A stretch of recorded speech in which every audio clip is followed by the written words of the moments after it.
كشفت مصادر صحفية إلكترونية أن وزير الداخلية عبد الوافي السيد وجه دعوة لقيادة المركزية النقابية الأكثر تمثيلية من أجل الحضور إلى اجتماع عاجل يوم غد الثلاثاء 26 مارس.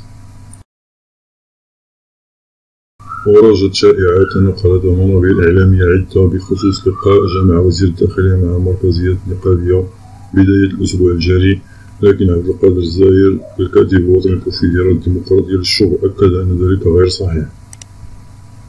وكشف النقابي السابق في تصريح لإحدى الجرائد الإلكترونية يوم الأحد أنه تلقى اتصالا هاتفيا من وزارة الداخلية مساء أمس السبت من أجل الحضور إلى اجتماع بمقر الوزارة في إطار الجولة الثانية من المشاورات التي يجريها الوزير الجديد مع النقابات بتكليف من رئيس الحكومة.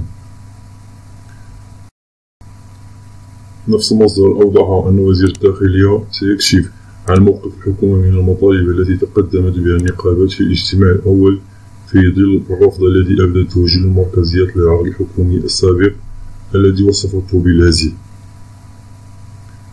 رفضت النقابات مقترحات العثماني بخصوص الزيادة في الأجور والتعويضات، وآخرها مقترح ينص على زيادة 200 درهم ابتداء من يناير 2019 و100 درهم ابتداء من يناير 2020 و100 درهم أخرى سنة 2021، أي 400 درهم موزعة على 3 سنوات. في مقابل ذلك تتشبث النقابات بزيادة تصل إلى 600 درهم.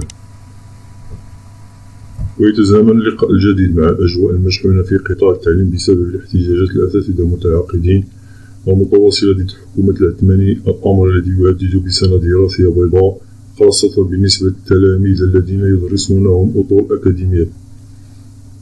ولم تستبعد نفس المصادر أن يكون ضمن جدول أعمال لقاء وزير الداخلية بالنقابات موضوع الأساتذة المحتجين، خصوصا بعد اعتصام 23 مارس أمام مقر البرلمان الذي انتهى بتدخل الأمني بواسطة خراطيم المياه والهراول. وتطمح الحكومة إلى التوصل إلى حل مع المركزيات النقابية بخصوص الحوار الاجتماعي لتقديم هدية إلى الموظفين والعمال قبل فتح ماي، ولإنهاء حالة البلوكاج التي يشهدها الحوار مع الفرقاء الاجتماعيين منذ حكومة عبد الإله بن كيران. ويعود آخر اتفاق وقعته الحكومة مع النقابات إلى 26 أبريل 2011 في عهد حكومة العباس الفاسي، وانتهى بزيادة 600 درهم في أجور موظفي الإدارات العمومية والجماعات المحلية والمؤسسات العمومية الطابع الإداري ابتداء من فاتح ماي 2011.